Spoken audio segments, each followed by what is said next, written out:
नमस्कार मित्रांनो, या वर्षीच्या टॅक्स डिक्लेरेशनमध्ये थोडेसे चेंजेस करून मी माझा टॅक्सेबल इन्कम कमी केलेला आहे आणि माझे टॅक्स सेव्हिंग्स ऑलमोस्ट 15 ते 16 हजारापेक्षाही जास्ती आहेत. जाणून घ्यायचं आहे कसं, तर हा व्हिडिओ पूर्णपणे बघा. जर तुम्ही न्यू टॅक्स रिजीम आणि ओल्ड टॅक्स रिजीम मध्ये कंपेअर करायला गेला तर 90% जास्ती केसेसमध्ये तुम्हाला न्यू टॅक्स रिजीमच सिलेक्ट करावा लागेल.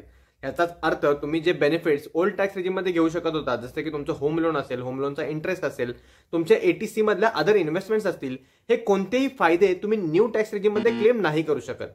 हे सगळं असताना एक असं डिडक्शन आहे जे तुम्ही आजही क्लेम करू शकता आणि त्याचं नाव आहे एम्प्लॉयर्स कॉन्ट्रीब्युशन टुवर्ड्स एनपीएस. ह्यातला सगळ्यात इम्पॉर्टंट वर्ड आहे employers contribution and not employees contribution.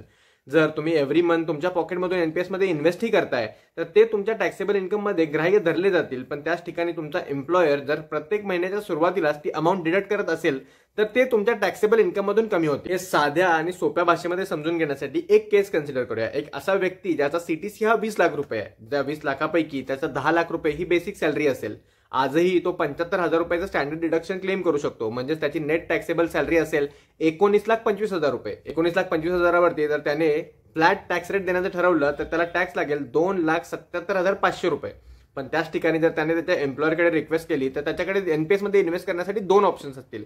एक म्हणजे 10% कॉन्ट्रीब्युशन टुवर्ड्स एनपीएस आणि दुसरा म्हणजे 14% कॉन्ट्रीब्युशन टुवर्ड्स एनपीएस.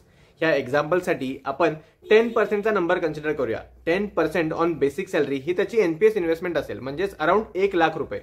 ज्याचा 19,25,000 रुपयाचा टॅक्सेबल इन्कम हा डिरेक्टली 18,25,000 वरती जाईल आणि 18,25,000 वरती 30% टॅक्स लागत असल्यामुळे त्याचे नेट टॅक्सेबल सेव्हिंग्स असतील 30,000 रुपये. अशाच प्रकारे तुम्ही कोणत्या टॅक्स ब्रॅकेटमध्ये असाल त्यानुसार तुमच्या टॅक्सेबल इन्कम मध्ये पैसे कमी होतील आणि टॅक्स सेव्हिंग्स नक्कीच होतील. पण एनपीएस मध्ये इन्व्हेस्ट करणं इतकं स्ट्रेट फॉरवर्ड आणि सोपं आहे का? तर नक्कीच नाही मित्रांनो. तुम्हाला 3 प्रश्नांची उत्तरं लागतील. ते म्हणजे तुम्हाला कोणता टियर सिलेक्ट करायचा, कोणते असेट मिक्सेस ठेवायचे आणि कोणता फंड मॅनेजर सिलेक्ट करायचा. या तिन्ही प्रश्नांची उत्तरं जर तुम्हाला हवी असतील तर कमेंट बॉक्समध्ये मेन्शन करा एनपीएस आणि मी त्यासाठी एक सेपरेट व्हिडिओ क्रिएट करेन. अशाच ट्रिक्स अँड टेक्निक्ससाठी आणि अशाच माहितीसाठी फॉलो करा रितेश डिकोड्स.